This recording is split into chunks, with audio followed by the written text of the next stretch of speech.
গরমকালে ফল আর ডাল দুইটাই কিন্তু আমাদের শরীরের জন্য খুবই উপকারী। ফল আমাদের শরীর ঠান্ডা রাখে, ডালও কিন্তু আমাদের শরীর ঠান্ডা রাখে। তো যেহেতু দুইটাই আমাদের শরীর ঠান্ডা রাখে, সো আমি আজকে দুইটা দিয়ে একটি রেসিপি তৈরি করে নিলাম। তো hello everyone, welcome to my new mini blog. সবাই কেমন আছো? আশা করি সবাই ভালো আছো। তো আজকে আমি আমার ভিডিওতে আরেকটি নতুন রেসিপি নিয়ে এসেছি, সেটি হচ্ছে ফল আর ডালের রেসিপি। তো তোমরা কারা কারা এই রেসিপিটা আগে তৈরি করেছো তারা প্লিজ কমেন্ট বক্সে জানাবা। আর যারা যারা এখনো পর্যন্ত আমার চ্যানেলটি সাবস্ক্রাইব করো নেই তারা খুব তাড়াতাড়ি আমার চ্যানেলটি সাবস্ক্রাইব করে দিবা আর আমার ফেসবুক পেজটি ফলো করে দিবা। আর বেশি বেশি করে লাইক অ্যান্ড কমেন্ট করবা, আমি তোমাদের কমেন্ট পড়তে চাই। প্লিজ বেশি বেশি করে কিন্তু কমেন্ট পড়বা। সো আমি প্রথমে ফলটি কেটে নিলাম। অনেকে ফলের খোসা ছাড়িয়ে ফলটি কেটে নেয়, কিন্তু আমি ফলের খোসা ছাড়াইনি আজকে, কিন্তু অন্য সময় ছাড়িয়ে নিই, আজকে ছাড়াই নাই। তো আজকে আমি ফলের খোসা সহ রান্না করছি। তো আমি ফলটি মানে ভালো মতো কেটে নিলাম। আর ফলটিতে তো আছে কি না সেটিও আমি চেক করে নিলাম। অনেক সময় ফল কিন্তু অনেক তেতো হয়, কিন্তু আজকের ফলটি ছিল অনেক মিষ্টি। তো আমি ফলটি ভালোভাবে কেটে নিলাম। কেটে নেওয়ার পর ওইটা আমি ভালো করে ধুয়ে নিলাম। ধুয়ে নেওয়ার পর ওইটি পানি ঝারিয়ে রাখলাম।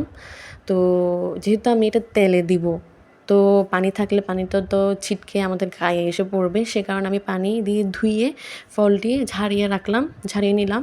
ঝারিয়ে নেওয়ার পর এবার আমি তেল দিয়ে দিলাম। তেল গরম হয়ে আসার পর এখানে দিয়ে দিলাম সেই ফলের টুকরা, দিয়ে দিলাম পরিমাণ মতো লবণ, যাতে ফলটি তাড়াতাড়ি সেদ্ধ হয়। তো আমি লবণ দিয়ে ভালোভাবে নাড়িয়ে নিচ্ছি। নাড়িয়ে নেওয়ার পর এবার আমি এখানে দিয়ে দিব ঢাকনা।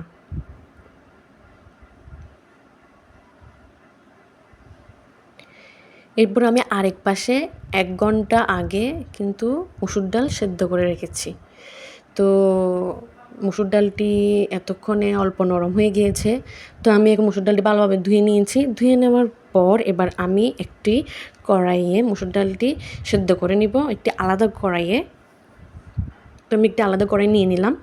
তো এখানে নিয়ে নেওয়ার পর এখানে আমি পরিমাণ মতো পানি দিয়ে দিব। তোমরা চাইলে তোমাদের পরিমাণ মতো পানি দিতে পারো। আমি আমার পরিমাণ মতো পানি দিয়েছি।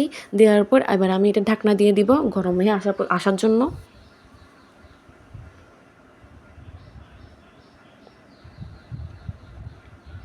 এবার আমি ওই দিকে ফলটি নাড়িয়ে দিচ্ছি, যাতে ফলটি কড়াইয়ের সাথে লেগে না যায়।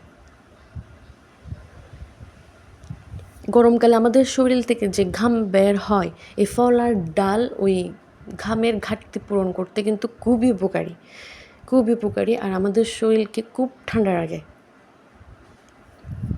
আমি অনেক সময় ফল আলাদাভাবে রান্না করি, ডাল আলাদাভাবে রান্না করি, কিন্তু আজকে ফল আর ডাল আমি একসাথে রান্না করছি। মানে দুইটা ঠান্ডা জিনিস আমি একসাথেই রান্না করছি। তো এদিকে ডাল গরম হয়ে এসেছে। তো ডাল একদম মানে গলে গিয়েছে ডালগুলা একদম, যেহেতু আমি ১ ঘন্টা আগে ভিজিয়ে রেখেছি। তো আমি এখন ডালের মধ্যে মশলা অ্যাপ্লাই করব। তো তোমরা কী মশলা অ্যাপ্লাই করো আমি জানি না, কিন্তু আমি ডালের মধ্যে যে মানে মশলা অ্যাপ্লাই করি তা তোমরা আজকে দেখবা। তো আমি প্রথমে আধা চামচ মরিচের গুঁড়া ইউজ করি ডালে। তারপরে এরপর ১ চামচের মতো হলুদের গুঁড়া। এরপর আমি এখানে দিয়ে দিব আধা চামচ আদা বাটা। এরপর আমি এখানে দিয়ে দিব আধা চামচ জিরে গুঁড়ো, শুকনো জিরে গুঁড়ো। দিয়ে দেওয়ার পর এবার এটা আমি ভালোভাবে নাড়িয়ে দিব। লবণ আমি দিইনি, অন্য সময় কিন্তু আমি আলাদাভাবে ডাল রান্না করলে কিন্তু লবণ দিয়ে দিই, কিন্তু আসলে ডাল দিইনি, যেহেতু আমি ফলটি লবণ দিয়ে সেদ্ধ করছি। তো এখন আমি আপাতত ডালে লবণ দিইনি, একেবারে ফল দেওয়ার পর লবণের মানে পরিমাণ মতো লবণ দিব। তো এবার আমি সব কিছু মিশিয়ে ডালটি সেদ্ধ করে নিলাম।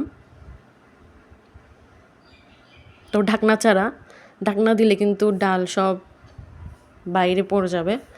তো ওইদিকে ফলটিও সেদ্ধ হয়ে গিয়েছে। সেদ্ধ হয়ে যাওয়ার পর এবার আমি এটা ওখান থেকে নিয়ে ডালে দিয়ে দিচ্ছি, কড়াই থেকে নিয়ে ডালে দিয়ে দিচ্ছি।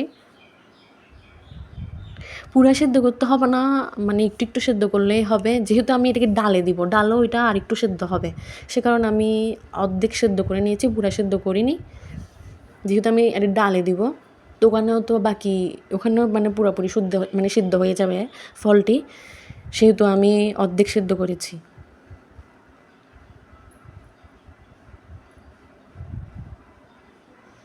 তো আমি সবগুলো দিয়ে নাড়িয়ে দিচ্ছি। এবার আমি আবার এটিকে কুকিং করে নিব।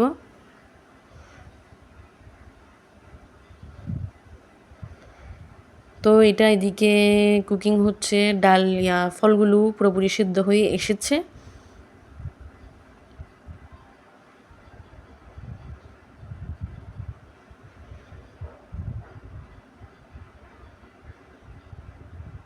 এরপর আমি যে কড়াইয়ে মানে ফল সেদ্ধ মানে ফলটি মানে ভেজে নিয়েছি, মানে ভেজে সেদ্ধ করে নিয়েছি, ওই কড়াইয়ে দিয়ে দিলাম একটি বোম্বা মরিচ, মানে নাগা মরিচ, আমরা বলি বোম্বা মরিচ, তোমরা কি বলো জানি না।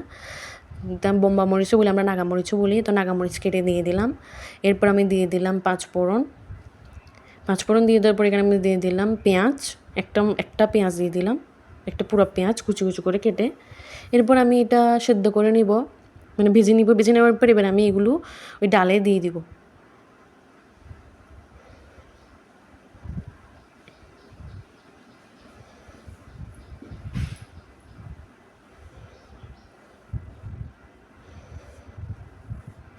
ডালে দিয়ে দেওয়ার পর ভালোভাবে নেড়ে চেড়ে দিয়ে আরেকটু কুকিং করে নিব। কুকিং করে নেওয়ার পর আমার রান্না রেডি হয়ে যাবে। তো এর মধ্যে আমি লবণটিও কিন্তু টেস্ট করে নিয়েছি, লবণও ঠিকঠাক আছে। তো আমার এই রান্না তোমাদের কেমন লেগেছে জানিও, তোমরাও ট্রাই করতে পারো।